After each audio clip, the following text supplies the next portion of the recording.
ถ้าหัวใจน้องยังไม่แน่ รู้ไหมใจพี่อ่อนแอ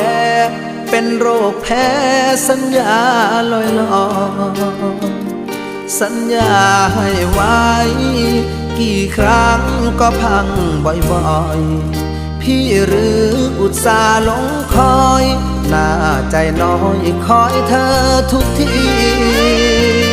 สัญญาจริงจังให้ความหวังที่ฝังใจมันจะรักกับพี่ยืนนานปากหวานยืนยันทั้งปีแต่งงานเมื่อพร้อมอย่าหอมยอมใจรักพี่ผลลัพธ์ก็คือช้ำฟรีคนดีไม่มีสัจจา